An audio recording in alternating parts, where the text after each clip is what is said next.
Blog Talk Radio. Hello, this is Brian Foster on Kardec Radio, presenting the program Spiritism and the Spirit World Around Us. Hello, and tonight our program is only reincarnation, preparing for your life ahead of you. So how do you prepare for reincarnation? But first, let me tell you, if you want to call in, please call at 858-769-4705. Again, that number is 858-769-4705. Or you can also chat. Go down to the bottom of the window on the streaming window that you have, and you can see a chat function. And please ask me any question, even if it's off topic. I, too, go off topic, so please do not hesitate to ask me anything you would like to ask. We always go off in different trails, and who knows where we shall end up. But tonight, the topic is an interesting one. And why? Because it entails talking about ourselves, our lives, and how do we get into this mess, right? Just like Laurel and Hardy. What kind of mess did you get me into? And the answer is we got ourselves into this mess most of the time. And so first, why reincarnation? And I think one of the best things I read of why we have reincarnation is Leon Denis in his book Life and Destiny. He was a Frenchman, came after Allan Kardec, did a lot to help promote Allan Kardec and what he had written. And this is what he says in the book Life and Destiny. It explains the inequalities of human conditions, tastes, faculties, and characters. It dissipates the mysteries and contradictions of life. It solves the problems of evil. And that's really, in a nutshell, what it is. Because we know the planet, the Earth, is a planet of atonement, where spirits reincarnate to understand and correct their errors. And this clearly illustrates why there's such inhumanity among us. Spirits who have lived their previous lives on a primitive planet can't be expected to behave in a civilized manner.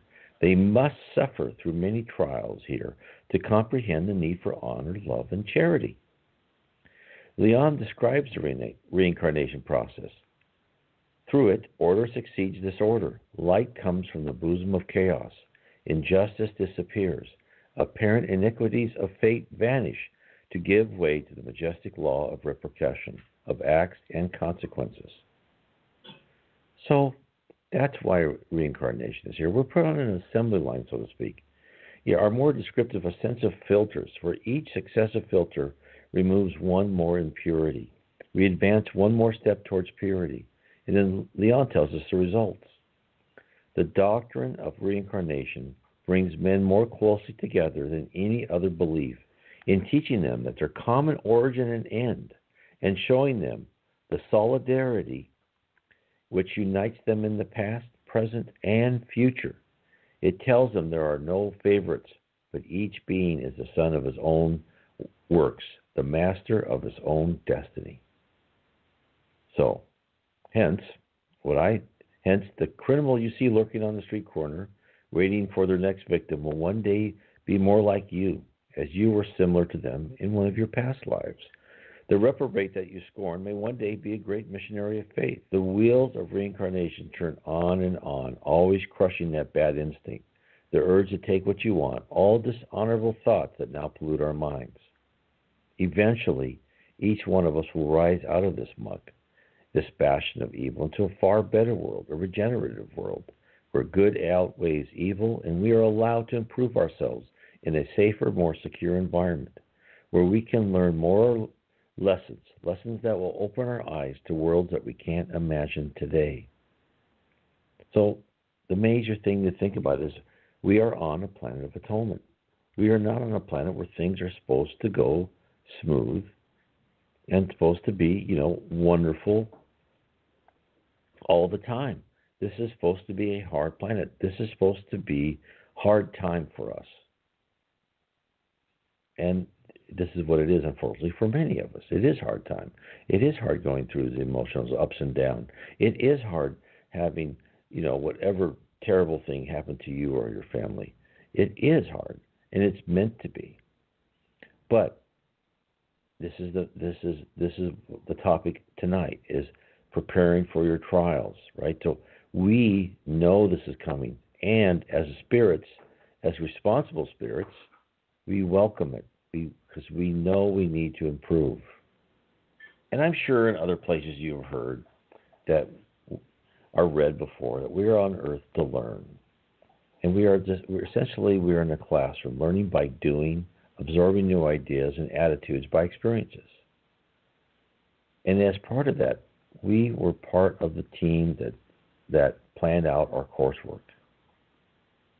And again, as I said at the very first, know that we are part of the planning process. Now, there are some primitive spirits who came, did pretty badly, stayed in the lower zones, and they were assigned tasks by the spirit world. They did not take part of their reincarnation or their incarnation planning. But for most of us, and I would say all of us here listening to this program, interested in the concept of reincarnation, we did take part. And that's the hard thing to understand, is most of us, and me including, before I found Spiritism, we live our lives believing that we exist in the realm of chance. And somehow our parents conceived us, we grew up, went to school in some particular location, not of our choosing, but totally by chance. And it was a place where our parents decided to live at the time. Another decision made by who knows what random occurrences. We went to college or into profession by some whim or happenstance, such as an uncle knowing a person who knows another person, and we strive and learn through our early adulthood. And sometimes we succeed, and other times we fail miserably. And we curse the events that led us to despair. Somehow we survive, and each step we gather small morsels of wisdom along the way. And we really don't like the lessons we had to learn. We would actually like to live a life of leisure. We are like those teenagers that want to sleep and do nothing all day. This is what we would like to do naturally. But nevertheless, in our hearts, we recognize the value of our accumulated knowledge. Deep down in us, we start wanting to work and improve ourselves. So when we start exploring Spiritism and when we start seeing all about reincarnation, you have to think about what that means. It's not just that you are given another life. No. It's not just that all of a sudden it's, okay, we're going to put you in this, into this mother's womb, and you're going to pop out and you just learn what you can when you're on life, when you're on earth. No, it does not work that way. When we plan for a life, it is planned down to the last detail, right? Now, maybe not all the last details, but the broad and the minor strokes, the major and not so major events of your life are preordained. And they're not prearranged by some distant entity, but by you. You're part of the team. So yes, you are the one responsible for the mess you're in, this life of yours, and both the good and the bad. So let's start at the beginning about preparing yourself in reincarnation. So in the Spirit's book, which I recommend to everybody, there is a question, is 132. What is the aim of the incarnation of spirits?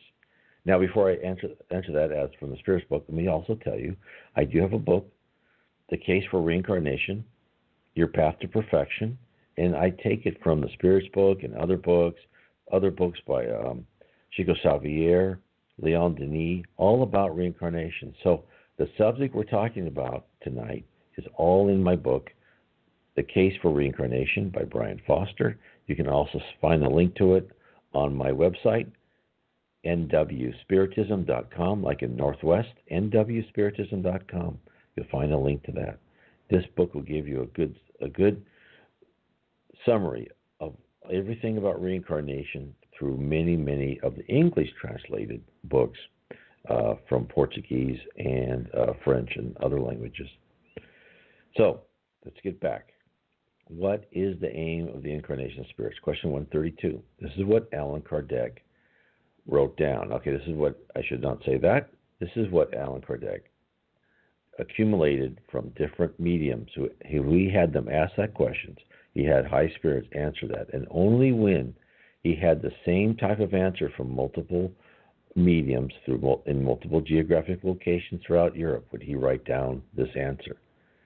So unlike other books, the Spirit's book is not just one spirit talking to one medium. Allan Kardec was not a medium. Well, he was an inspirational medium, but not a medium as we think of it. And therefore, this is why we say he's the codifier of Spiritism. So, what is the aim of incarnation of spirits? This is what he says. It is a necessity imposed on them by God as the means of attaining perfection. For some of them, it is an expiation. For others, a mission. In order to attain perfection, it is necessary for them to undergo all the vicissitudes of corporeal existence. It is the experience acquired by expiation that constitutes its usefulness. Incarnation also has another aim, namely that of fitting the spirit to perform his share in the work of creation, for which purpose he is made to assume a corporeal apparatus in harmony with the material state of each world into which he is sent, and by means of which he is enabled to accomplish the special work.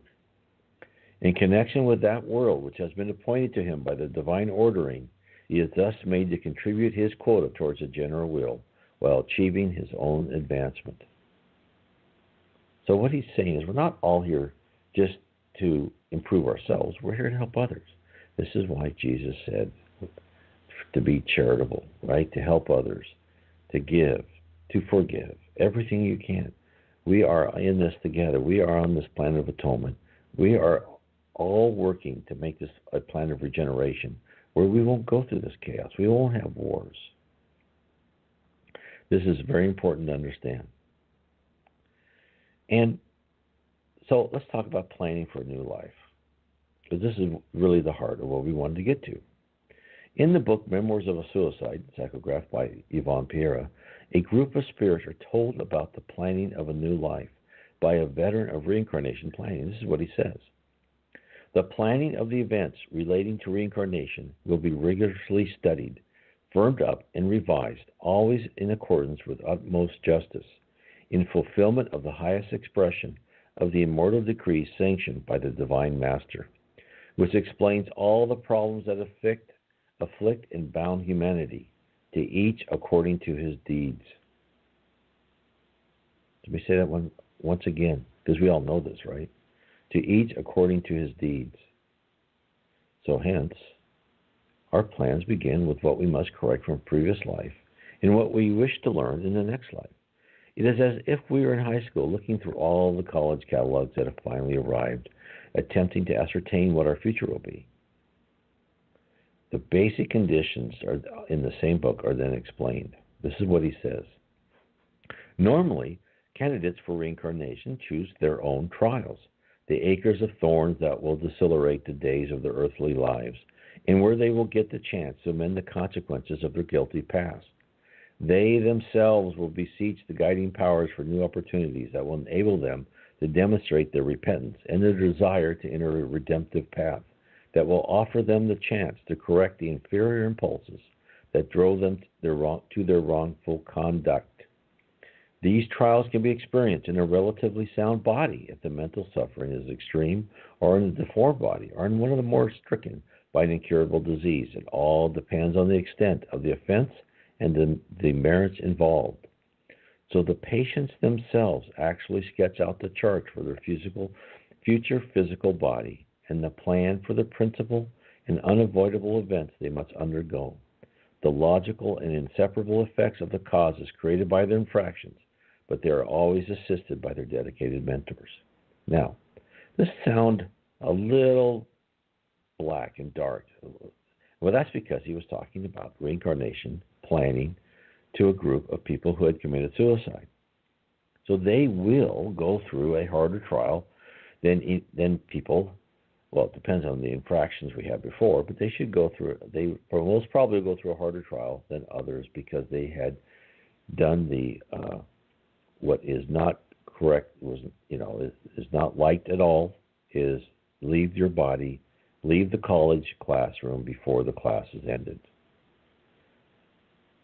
As I have read in many Spiritism books, reincarnation, just like a driver's license, is a privilege. It is not a right.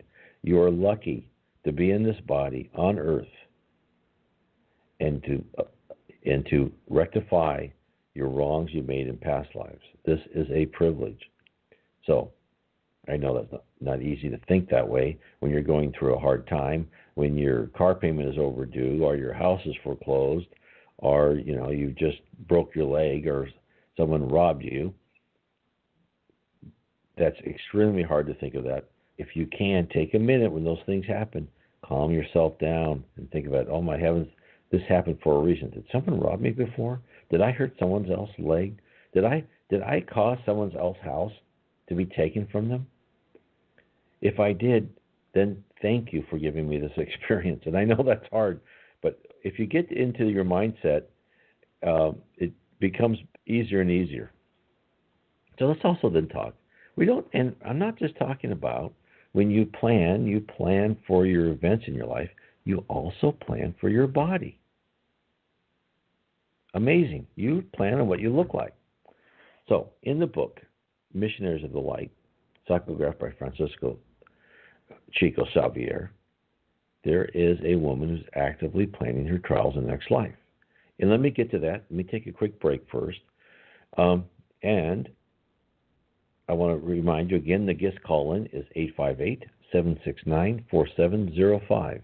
858-769-4705. And the break is a talk about the books by Andre Luis, which I recommend to everybody. They are marvelous, and I have no doubt that you would love them. We'll take a quick break right now. We will return to our program after these messages. Books of Andre Luis. Through the hands of the most prolific medium of all times, Chico Xavier, the spirit doctor Andre Luis wrote a series of books that unveil the mechanisms of life and life after life. From the best-selling novel No Solar, Our Home, to And Life Goes On, the reader will find illumination for a fulfilled life on Earth as well as immortal happiness. Check the many titles available at the international distributor, EDI CEI of America. Their website is www.ediceiofamerica.com.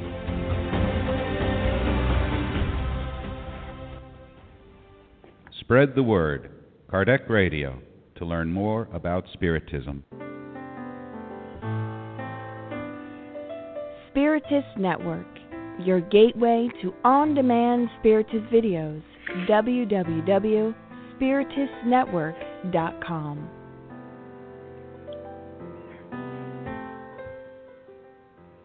Nourish your soul with Kardec Radio.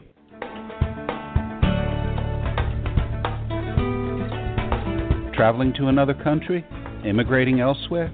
Prepare yourself by reading the book Among Brothers of Other Lands, in which several loving and wise spirits wrote through the hands of Chico Xavier and Waldo Vieira, telling all of us the tips and hints of a successful transition to a new land. Buy your copy today at www.ediceiofamerica.com.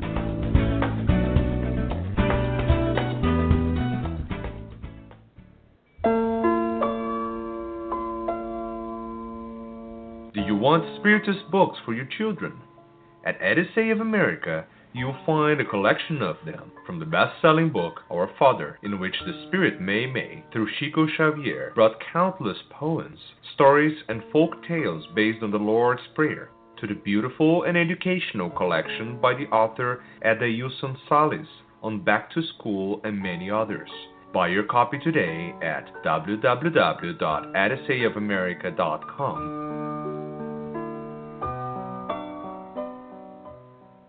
And now we return to our program.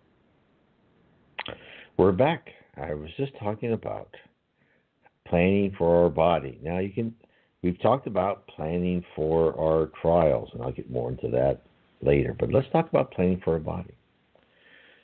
So, Andre Luis, who is in the Reincarnation Pavilion, is with a group of people, and there's this woman who is planning her trials for her next life. And then she's looking at her body as it's going to be. And this is what she says. I have been advised by benefactors here that I should avoid re-entering Earth with flawless body lines. If I do avoid it, I might have a better success in the task I'm planning. I would be grateful if the thyroid and the parathyroid glands were not so perfectly outlined. As you know, my task will not be easy. I need to recapture a large spiritual heritage. I must avoid any possibility of failure, and perfect physical harmony would get in the way of my goals. And then the companion next to her said this to her, goes, "You're right. Physical seductiveness is a real danger, not only for those who irradiate its influence, but also for those who are subject to it." And then she replied, "Yes, I would prefer an unattractive body. I'm not interested in a body like Venus. I'm interested in the redemption of my spirit for eternity." Now, think about that. Think about us, right? You know, me included. Don't like this part. I don't like that one. Think about what you said. I'm interested in the redemption of my spirit for eternity. Place your looks on a scale versus your spirit for eternity. There's no contest, is it? So, you know, focus on important matters rather than your vanity. You know, you pick the model you are wearing. You pick that spacesuit, that physical body, right? And of course, now just let me recount is, you know, we are a spirit. We are our paraspirit attaches our spirit to our physical body. And so we are enclosed by this little space suit, which is our physical body, for a very small amount of time while we're on Earth. But another question you might have, okay, you say, "Brian, what about DNA, right? There's DNA, and you have, you have to get certain features from your mother and father." Of course, yes. And this is Andre Luis asked this question. He said, "What about the laws of physiological heredity?" And this is what his mentor said. "It works with an inalienable control upon all evolving beings.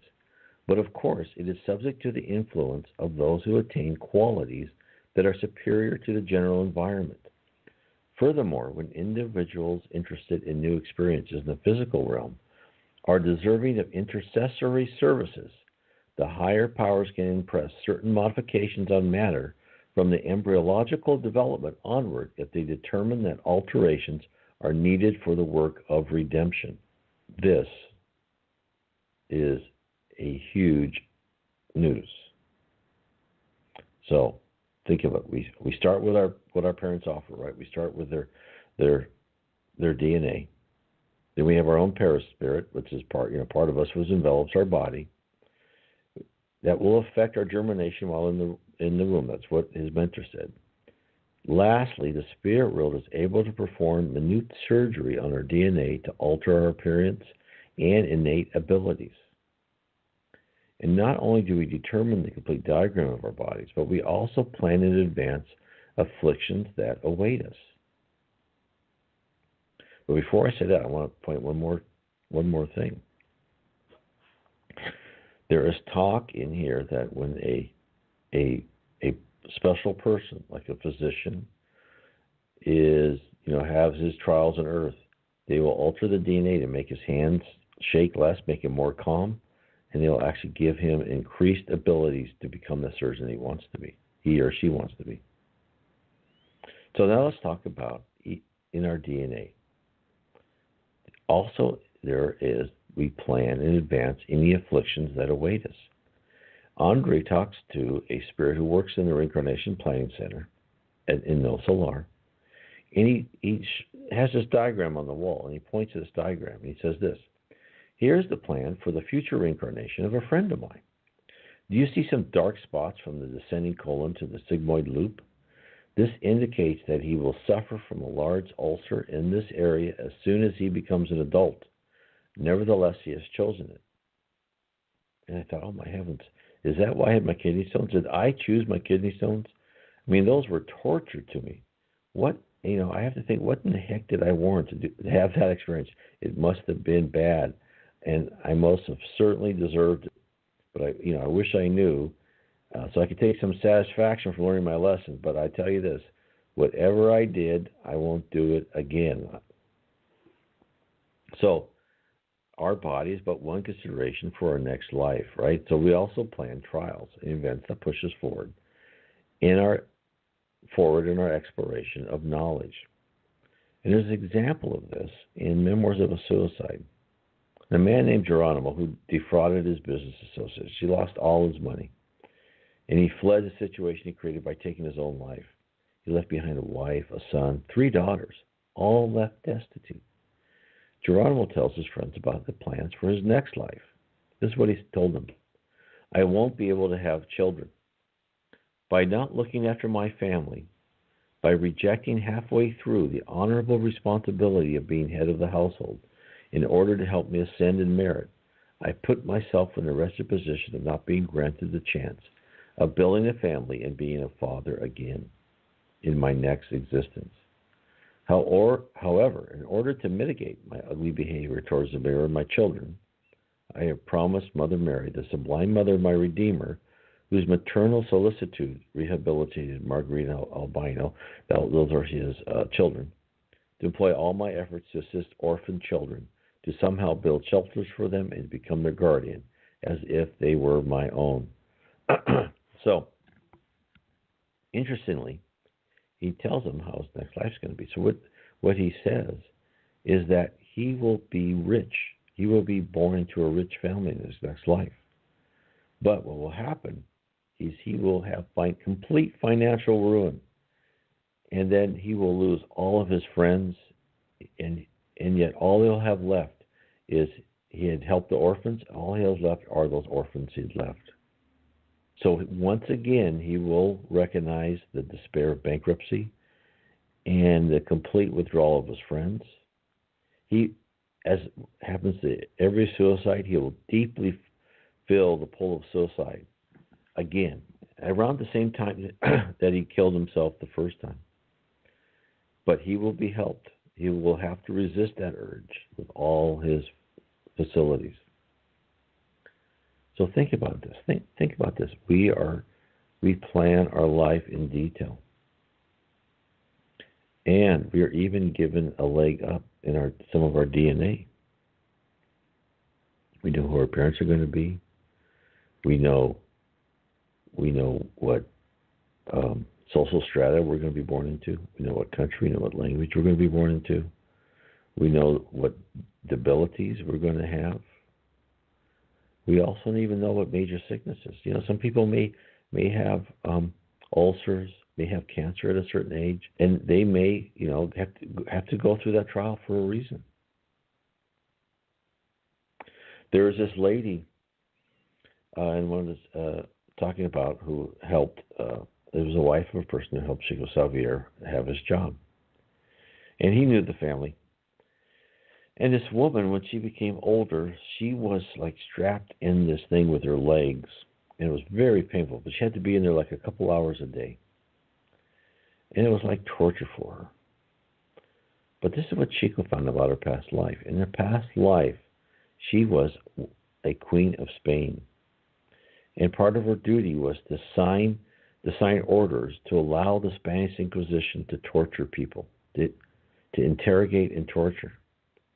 She did not herself torture people, but she allowed the torture people. And hence, what happened to her?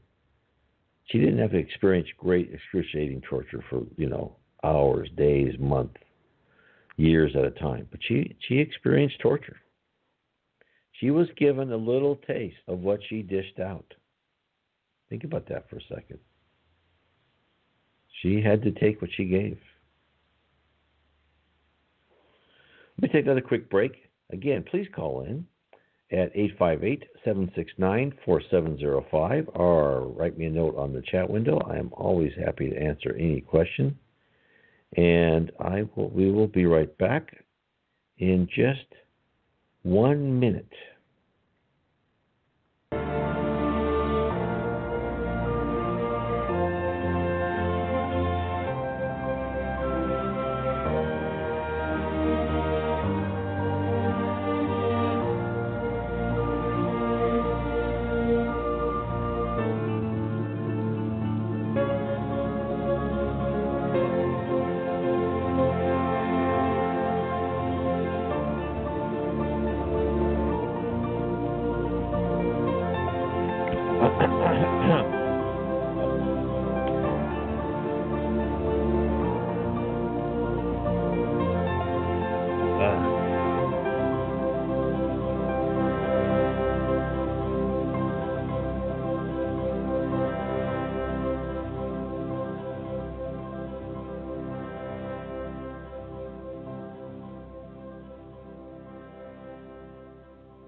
Welcome back.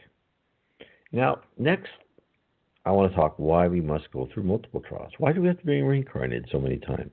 But first, I want to give you one more story of what happens if we fail life after life after life. If we stay in the muck, we stay attached to material things. We don't think it's a big deal to cheat and lie and steal anything we can in order to get that luxury, get that money on earth. There's a talk by a high spirit, and they had gathered this group of inferior, low spirits, people who've been in the umbra, the lower zone, and they have lived, life after life on earth. Each time they were not improving, they would go right back to where they were. And when that happens, patient ends, right? If you have a student in class and just does not try, you don't keep them in that class because evidently it's not working. You put them in another school. You let them go someplace new, right? You try something new. So they brought this group of spirits. They said, look, we put you on the earth, this planet of atonement. You were given all sorts of opportunities. You did not take the opportunity we gave you in hand, and therefore we're going to put you on another planet. The way this planet works is the law of survival, the survival of the fittest. It is a brutal planet. You will have a hard time, but you will be there. You will be more advanced than these other spirits on this planet. It's a primitive planet by one of the, you remember the classification of planets is we start out in primitive planets where we learn just to be, somewhat social. We come to this planet of atonement where we are now. And then as we get better and become civilized, we get to a planet of regeneration where the earth is going now. So this high spirit told this group, you will be going to a planet where the law is the law of survival. And he says, let me give you an idea. 2 men want to marry a woman. How is that decided? I will tell you how that is decided. The 2 men will fight to the death for that woman. Whoever wins marries the woman. Whoever loses gets eaten by the wedding party. Think about that for a second. You will be the feast. If you lose, you're the feast. That is why we must suffer through our trials and why we must strive to be better. We don't want to go back. We don't want to fail. In fact, we want to help people, right? We want to go. We want to ascend into heaven, and not just for us. Because I know so many people here are altruistic, right? We're not here just to be how we want to feel. We are here also because we want to be part of something bigger. And that's, you've seen that in the history of humankind, is people want to help other people. Now, a lot of that could be misguided and ends up wrong, but it's the urge is there to create a better society. And that is what Jesus in the spirit world is leading us to. We can't see it. We think things are terrible on earth for us and everyone else. We don't see the long arc. We don't see the tens of thousands of years, but it's there, and we're being guided. And we're being guided by life after life. That's why we have to see the arc of our lives, not just one life. We have to look at all of them. And again, getting back to the spirit of Andre Louise, he dives deeper into the need for varied experiences, and he sheds light on the complexities in our learning here on earth. In 2 of his books, The Missionaries of the Light and Workers of the Life Eternal, both psychographed by Chico Xavier. So to understand the need for multiple lives, even for those whose rays of goodness made an impact on earth in their previous existence, we need to understand why even the best of us must return on earth to complete our studies. The most common perception for the need for each successive life is a requirement to pay off our debts. incurred in our previous life. And the next thought that comes to us is the need to perform good deeds and be a positive influence for those around us. And while all of this is true, there are more complex reasons at work. Andre Luis's first book, No Solar, which is the story of his death and about his wandering in a place between heaven and hell, the lower zone, and he wanders there as a result of his actions during his most recent incarnation. Eventually, he was rescued by a good spirit who took him to a heavenly city named No Solar. And he was tasked by the spirit world to assist various teams of spirits so he could relay to us the different types of and methods of work that exist in the spirit world after our physical death. I recommend the book, and I also recommend the movie. The movie title is An Astral City, a spiritual journal. You can also find it under the name No Solar. You can find it on Amazon. I bought the movie. You can rent the movie. It's in Portuguese but has English subtitles. So in the book Missionaries of the Light, and where he narrates his experience inside the design and planning pavilions, where spirits draw up their plans, he hears the term completer. And he asks his friend Severo, what does this mean? What does a term completer mean? This is what he's told. It is the title that applies to those rare brothers and sisters who profited from all the constructive potential that their earthly body offered them. Generally, in returning to the physical realm, almost all of us miss significant opportunities while wasting their physiological energies. We wander around doing something useful for ourselves and for others, but sometimes you waste 50, 60, 70%, even more of our potential. On many occasions, we also have the aggravating circumstance of having used the sacred energies of life on unworthy activities. So he thinks about this.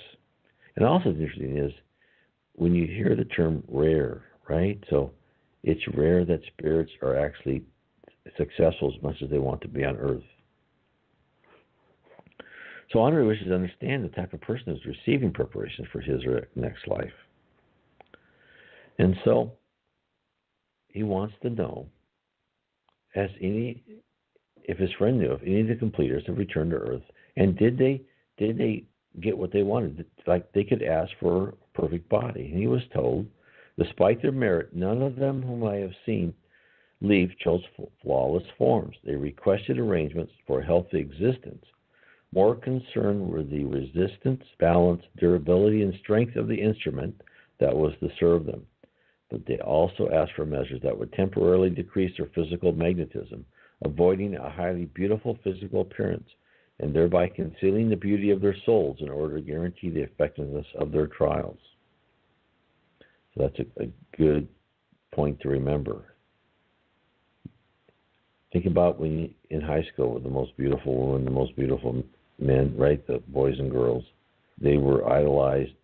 Some idolized them, some looked up to them, some hated them. You thought, oh, they had the life. Well, it's just like being rich here on Earth. It is a hard trial. You are given so much more opportunity to fail. You are given so much more attention that it is not an easy trial. Therefore, the smart people tried to dampen down this. So let's get to the heart of the matter, why we need multiple lives. And it's really the need for balance. And this is what Andre Luis came to the conclusion of. Studying cases of death has enriched my knowledge in the field of mental science. The spirit, eternal in essence, makes use of matter, transitory in its association, as didactic material that evolves more and more in the spirit's never-ending course of experience toward integration with the supreme divinity. So what does he mean by that? What does he mean by didactic material? So the definition of didactic is teaching or intended to teach a moral lesson. And this is what he's saying, is that he is learning that you learn lesson after lesson. And it's only as we, in our intellectual being, as the spirit is important. Our physical makeup is not so vital for us, but it's improving. What do we take back when we come out of this life? We take back our mental, right? We take back our attitude and our character. And he continues to explain his thesis. When we harm matter, we will in turn have complicated the service schedule that is so vital to our spiritual progress. And in any situation, we will remain at a standstill in order to restore the sublime heritage that have been placed at our disposal by the imperishable goodness. What he says is we will be compared to regenerative work, both during incarnation and discarnation, both in the corporeal existence and in the death of our body, both in the present and the future. No one will successfully reach the peak of life eternal without first having learned the balance to do so. So what do you mean by balance? But first, let me see. I see someone that's called in. Let's see if there's a question. Hello, this is Brian Foster. Do you have any question? No, I'm just listening. Thank you. Okay, thank you. Uh-huh. So let's get back to where we were. So, what does that mean? We have to get a full range of experiences. We have to have balance. Well, we need multiple attempts at learning in our corporeal bodies in different social positions. So, at one time we could be a noble, another time a peasant. We could be a slave. We can be a master. We can be the smartest person in the room. We can be one of the dullest bulbs in the room, right? We will have to go through everything. We may end up in China. We may end up in India. We may end up here in the United States. We will have to go through everything. And this is why I look at our society today, and I look at all these people, with this culture of victimhood, and I'm thinking, well, I understand what they're thinking, but it might be better just to treat everyone with respect and think about solving your own problems, because you cannot hate other people just for what they are. We've all been on probably many sides of that coin, right? We've been back and forth. So I think this is what we need to understand is and this is why when people talk about past life, like, oh, I was a noble or I was a king, and actually you want to those are the experiences, as I said before about the one lady who was the Queen of Spain. Those are the ones you have to pay. When you fell, you have to pay the biggest price. And in fact, my wife and I, we were at the Sierra Fraterna Center in Rio de Janeiro, and we were given a message. This is quite a few years ago, and we were given a message that, look, and I'm going to paraphrase it, both of you have failed time and time again. And I tell you, I read that, I'm still embarrassed when I read that message from the Spirit to us, because you have failed. The actual word in Portuguese is falimos. Falimos means you failed and failed. And what they said is we were given positions of influence, and that we were there to help people underneath us, right? Help the people around us, the people we were responsible for. And what did we do? We used them to make ourselves more power, more money. I don't know exactly what we did. All I know, they said what we failed. But I know it's something that was not good. I know that we abdicated our responsibility. And I believe now is, talking about the repercussions of previous lives. In my lifetime, whenever I worked for a company, I'm sure people experience this, and let's say another company bought us, and then usually I was at the stage in management where I would be paid to leave, and I would get quite a good little sum of money. Whenever that happened, that money, and I swear to everybody listening, I try my best to save that and not use that wisely. It always ended up disappearing by some weird method. And looking back at that, after I got that message, I thought, I understand. I'm not allowed to accumulate material goods. I'm not allowed to accumulate a big stash of money so I don't have to work, because I have failed in that in the past. So I thought I'd just give you that from my own experience. I think it's interesting looking through your own experience and saying, oh, what did I do in the past? So again, preparing for our trials. The other thing is we're not just put on this planet by ourselves. In the book Spiritual Wisdom, Missives of Hope, which it's a collection of short articles on many subjects. And what in one of the chapters, Emmanuel writes about the difficult relative. And we all have had that, right? And this difficult relative is there for a reason. This is what he said. Companions from the past return to us, claiming service or conciliation, the reformation or assistance that we owe them. The suffering and battered heart who shares with us the daily road on earth is invariably that same spirit who made us debtor of great kindness or even greater dedication. The rebellious child with whom you unexpectedly share your life is the brother you injured yesterday with the rashness that threw him or to the suggestion of revenge. The insubordinate daughter of the present is the young woman from the past in whose feelings you sow despair and revolt. The present-day enigmatic father is the fellow who you enslaved to your whims and whose past life you commanded with violence and tyranny. And the overbearing mother is the former sister you kept under the weight of oppression. The restless relative bearer of great impatience is always the same person who became unstable in remote times as a result of our mistakes and who now demands recovery at the expense of our care and devotion in the arena of physical existence. So we've all had family like that, haven't we? Or at least an aunt and uncle or someone you've known. Again, one of our tasks, one of our preparations is we have to repair the harm we did others in past lives. So this is important. So keep in mind, if you succeed, if you stay calm while everyone around you is just going crazy, if you can stay calm and to try and step away, and after you've had a bad time or just a bad experience, meditate for a while and try to picture yourself on a tall mountain and picture yourself. There's a valley. They use this vision in many instances in the Spiritist literature. And look at the trail down from the mountaintop. And on this trail is your life. And you'll see, if you see from high, it's just a smooth trail. And if you're there from low, it's rocky, right? You're down on the ground. It's a rocky trail. But you're moving forward. And why are you on earth? You're on earth to get rid of your blemishes, to learn to be calm and cool and loving and fraternal and charitable in every circumstance. No one's asking you to be a meek little mouse and take whatever junk is thrown at you. No. But don't use your anger. You can use your indignation, right? You can be focused.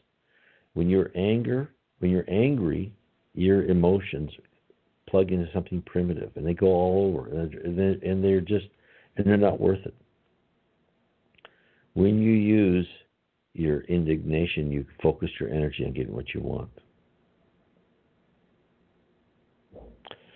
And I think in a series of messages by the Apostle Paul and to a medium, and he makes this great point of what is the primary goal of reincarnation? And as we said before, the goal is to create a high spirit, right? And the goal is, right now, we are spirits. Even when we go back to the spirit world, we are not of much use in helping God and Jesus and other high spirits create and guide the human race, right? We are of minimal efficiency. So the goal is to make us better and better, more productive, intelligent, and able to use the tools of the trade. And as you become a higher and higher spirit, there is more and more creation you actually do with your will. And I'll talk about this in another program, is how high spirits create with their will, right? Thought is creation. In the spirit world, thought is creation. So this is what Paul says. Reincarnation's main objective is to allow spiritual beings to become self-conscious to such a point that they will become omniscient, omnipotent, and omnipresent gods, just as the true God we worship. And inevitably they will. In order to reach such elevated level, men and women should think they already possess the moral qualities that are necessary for them to attain spiritual consciousness. They should begin to mentally practice at once that, since they are not perfect creatures in the divine mind, they already possess all that they need to attain spiritual consciousness in their own time. By thinking they do not need anything from the outside to become absolute masters, they will develop cells which will give them such a power. This way they will soon begin to feel a remarkable change in their habits and thoughts. When feelings of consciousness instinctively correct some of their old habits, their spirits will then begin to screen habits which they previously did not consider inconvenient. To keep away from the path, to keep away from inconvenient or detrimental habits is the same as to remove obstacles from the path that leads to spiritual consciousness. So that is an interesting concept, is it not? Start acting like we are like Jesus, right? We are a high, creative Lord of the spirit world. Our thoughts can actually change matter. Start thinking that way. Start believing yourself to be responsible for everyone around you. That doesn't mean you have to act on it, because I know it's a heavy burden. But look at them, look at their lives, and don't look at the more forlorn and the unlucky, the street people. Look at them as people going through hard trials, and look at them as poor people who probably failed in their trials and went to drugs or alcohol or some sort of unfortunately obsessive mental illness. So I'd like to end this in one more way of preparing for our trials. And this is, as we were talking about preparing for our bodies, we also make sure that our bodies don't allow us to do things that we shouldn't do. Right? So, we live on an expiratory planet. And there are poor souls, of course, who did not ascend straight to the heavenly city after separating from their bodies. But due to their failings, have to spend more time in the lower zone, where they experience suffering and they discover the need to open their hearts and minds. And these people who did not have the balance between materialism and spiritualism and did not really change their behavior. And some of them, don't think for a second, some of these people aren't just absolute geniuses, right?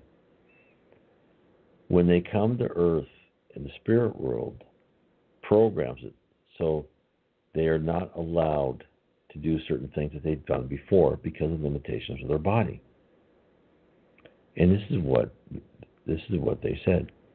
When they receive the loan of a new body, they are usually born alongside those who were their accomplices in the follies of their past, are those who are attuned to them through the same kinds of debts and resultant repayments. These candidates for expiatory recapitulation of the past beg for measures against themselves, either in a home environment that does not match their ideals or in the formation of the future body they will use. Many times they want some of its functions to be blocked, thus wisely inhibiting beforehand the inferior tendencies that led to their downfall in the past. So what are we being told? We're told that many spirits deliberately chose to block potential avenues to commit offenses and to force a lesson they so sorely needed. It's hard to imagine for us here on Earth why souls would sabotage potential happiness on our planet to ensure their spiritual growth, but it does. And the answer is, the price is worth it. We are told over and over again that the prize of improvement is 100-fold to what we suffer through here on Earth. So let me repeat that. Whatever temporary luxury we think we're going to gain by doing something underhanded or something against our conscience will not be worth the price we'll have to pay in another life, or the price we have to pay by not going to a section of the spirit world where we would like to be. So, let me give you an example. There's a spirit who wishes to learn more about this process, and he asked this: does that mean that spirits who are determined to perform better the next time on Earth ask for built-in disadvantages? This is what he's told. Yes, indeed. This is why there are great talents who are frustrated regarding the direction they would like to take their lives. Astute minds that are barred from any academic accolades early on, forcing them to work as obscure artisans are to carry out simpler tasks in a lengthy and painful condition of subalternity, where they learn humility, balance, peace, and moderation. Artists who are frustrated regarding their highest aspirations, dragging around physical defects and other limitations that temporarily prevent their manifestation of their talents, but under which they will re-educate their impulses with necessary respect for the sentiment of others. Women with an enormous capacity for love, shackled to unsightly bodies, learning through terrible afflictions of the soul the pain of having deserted home and having despised the commitments of motherhood. Dynamic and energetic men being bearing insidious and hidden frustrations that keep them from organic pleasures in the physical realm, so that they can work on the spirit of understanding and charity in the core of their souls. Think of Toulouse-Lautrec as an example of that. Here is this wonderful artist. He was born with a severe disability. Remember, I think that's a perfect example of that, is that Toulouse-Lautrec. He still became a successful artist. But imagine the lessons he learned and the humility he learned by having to suffer through what he did. People ask for that. Remember, that which we had used to our advantage to act in a dishonorable manner towards others is removed. Like a child who plays with a dangerous tool has it taken out of his or her hand because they don't yet possess the maturity to correctly manipulate it. We too will have that removed. Our capacity to harm will be curtailed and will stay that way until we learn the lessons assigned to us. So, examine your life. Look at your limitations, right, to determine what message was sent to your benefit. I'll give myself again as an example. In my childhood, my main goal one day was become a fighter pilot. I wanted to go in the Air Force. And I had the grades and the opportunity to be able to apply to the Air Force. But in my senior year, my eyes lost their perfect 20/20 sight. That avenue was blocked. I was not allowed to go into the military, into flight school. Only decades later was eye correction surgery developed. This wasn't the only hurdle. When I was young, and roller coasters and other rides were fun, but as I got to be older, I could not stand them. It just drove me crazy. It was too much. So therefore, who knows what I must have done in previous life, but I was blocked from even thinking. My eyesight and my ability to stand fast motion, those were all blocked for me. I was not allowed to do that. So I'm sure you too can think of things that happened to you. So I want to thank you, everyone, for another wonderful program. Please call in next week every Sunday at 4 p.m. Pacific, 7 p.m. Eastern. We have this program. And please, again, call in, ask questions, and I hope everyone a wonderful week. Thank you very much.